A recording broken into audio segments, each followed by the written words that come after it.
പഹൽഗാം ഭീകരാക്രമണം ഇന്ത്യയും പാകിസ്ഥാനും തമ്മിലുള്ള സംഘർഷം അതിരൂക്ഷമാക്കിയിരിക്കുന്നു. കശ്മീരിലെ വിനോദസഞ്ചാര കേന്ദ്രത്തിലുണ്ടായ ഭീകരാക്രമണത്തിൽ നിരവധി സാധാരണക്കാരാണ് കൊല്ലപ്പെട്ടത്. അതിനിടയിൽ നിയന്ത്രണരേഖയിൽ പാകിസ്ഥാൻ നിരന്തരം വെടിനിർത്തൽ കരാർ ലംഘിക്കുന്നു, ഇന്ത്യ തിരിച്ചടിക്കുകയും ചെയ്യുന്നുണ്ട്. സംഘർഷം രൂക്ഷമായി തുടരുമ്പോൾ പാക് സൈനിക മേധാവിയുടെ അസാന്നിധ്യം ചർച്ചയാകുന്നു. ജനറൽ അസീം മുനീർ എവിടെയാണ്?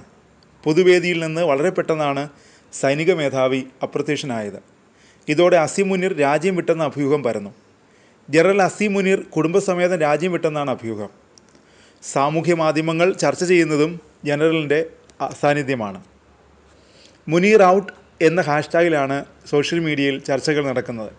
അതിനിടെ റാവൽപിണ്ടിയിൽ സൈനിക ഭൂഗർഭ ബങ്കറിൽ അസീം മുനീർ ഒളിച്ചിരിക്കുന്നുവെന്നും അഭ്യൂഹം പരക്കുന്നു. ഭീകരാക്രമണത്തിന് ശേഷം അസീം മുനീറിൻ്റെ അസാന്നിധ്യത്തെയും നിശബ്ദതയും ജനങ്ങൾ ചോദ്യം ചെയ്യുകയാണ്. അതിനിടെ അസീം മുനീർ രാജ്യം വിട്ടെന്ന വാർത്ത നിഷേധിച്ച് പാകിസ്ഥാൻ പ്രധാനമന്ത്രിയുടെ ഓഫീസ് രംഗത്തെത്തിയിട്ടുണ്ട്. പ്രധാനമന്ത്രി ഷഹബാസ് ഷെരീഫിനൊപ്പം സൈനിക മേധാവി, മറ്റ് സൈനിക ഉദ്യോഗസ്ഥർ തുടങ്ങിയവർ നിൽക്കുന്ന ചിത്രം ഷെരീഫിൻ്റെ ഓഫീസ് പുറത്തുവിട്ടു. ഏപ്രിൽ 26-ന് അബോട്ടാബാദിൽ നടന്ന പരിപാടിയിലെ ചിത്രമാണിതെന്നും പാക് പ്രധാനമന്ത്രിയുടെ ഓഫീസ് വ്യക്തമാക്കിയിട്ടുണ്ട്. കശ്മീർ പാകിസ്ഥാൻ്റെ ഭാഗമാണെന്നുള്ള അസീം മുനീറിൻ്റെ പ്രകോപന പരാമർശം പഹൽഗാമിലെ ഭീകരാക്രമണത്തിന് പ്രേരണയായോ എന്ന സംശയവും ഉയരുന്നുണ്ട്. കശ്മീർ പാകിസ്ഥാൻ്റെ അവിഭാജ്യ ഘടകം എന്നായിരുന്നു ജനറലിൻ്റെ പ്രകോപന പരാമർശം. മുനീറിൻ്റെ പ്രകോപന പ്രസംഗം കശ്മീരിൽ 29 പേരുടെ കൂട്ടക്കൊലയ്ക്ക് പ്രേരണയായിട്ടുണ്ടാകുമെന്നാണ് ഇൻ്റലിജൻസ് ഉദ്യോഗസ്ഥർ പറയുന്നത്.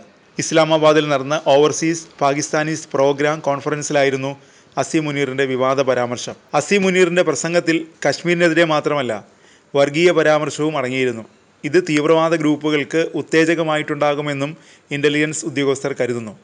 കശ്മീർ സംബന്ധിച്ച പാകിസ്ഥാൻ്റെ നിലപാട് തികച്ചും വ്യത്യസ്തമാണ്. ഒരു ശക്തിക്കും പാകിസ്ഥാനെ കശ്മീരിൽ നിന്നും വേർപെടുത്താനാവില്ലെന്നും മേഖലയിലെ പോരാട്ടത്തിന് ഐക്യദാർഢ്യം പ്രഖ്യാപിക്കുമെന്നും അദ്ദേഹം പറഞ്ഞു. ഈ രാജ്യത്തിൻ്റെ സൃഷ്ടിക്കായി നമ്മുടെ പൂർവികർ വളരെയധികം ത്യാഗങ്ങൾ സഹിച്ചിട്ടുണ്ട്. അതിനെ എങ്ങനെ സംരക്ഷിക്കണമെന്ന് നമുക്കറിയാം. പാകിസ്ഥാനും ഇന്ത്യയും രണ്ട് വ്യത്യസ്ത രാജ്യങ്ങളാണ്. അവരുടെ സംസ്കാരം, മതം, ചിന്ത എന്നിവയുമായി യാതൊരു സാമ്യവുമില്ല. നമ്മുടെ മതം വ്യത്യസ്തമാണ്, നമ്മുടെ ആചാരങ്ങൾ വ്യത്യസ്തമാണ്, നമ്മുടെ സംസ്കാരം വ്യത്യസ്തമാണ്, നമ്മുടെ ചിന്ത വ്യത്യസ്തമാണ്, നമ്മുടെ ആഗ്രഹങ്ങൾ വ്യത്യസ്തമാണ്. ഇതാണ് ദ്വിരാഷ്ട്ര സിദ്ധാന്തത്തിൻ്റെ അടിത്തറ. അത് സ്ഥാപിക്കപ്പെട്ടു. നമ്മൾ രണ്ട് രാജ്യങ്ങളാണ്, നമ്മളൊരു രാജ്യമല്ലെന്നും അസീം മുനീർ പറഞ്ഞു. ഹിന്ദുക്കളും മുസ്ലിങ്ങളും തമ്മിലുള്ള വ്യത്യാസം ഊന്നിപ്പറഞ്ഞ മുനീറിൻ്റെ പ്രസംഗം ഹിന്ദുക്കളായ വിനോദസഞ്ചാരികളെ തെരഞ്ഞു പിടിച്ച് കൊലപ്പെടുത്താൻ ഭീകരരെ പ്രേരിപ്പിച്ചിട്ടുണ്ടാകുമെന്നാണ് ഇൻ്റലിജൻസ് ഉദ്യോഗസ്ഥർ കരുതുന്നത്. വിനോദസഞ്ചാരികളോട് ഇസ്ലാമിക വിശ്വാസമായ കൽമ ചൊല്ലാൻ ആവശ്യപ്പെടുകയും അങ്ങനെ ചെയ്യാത്തവർക്ക് നേരെ ഭീകരർ വെടിയുതിർക്കുകയുമായിരുന്നു.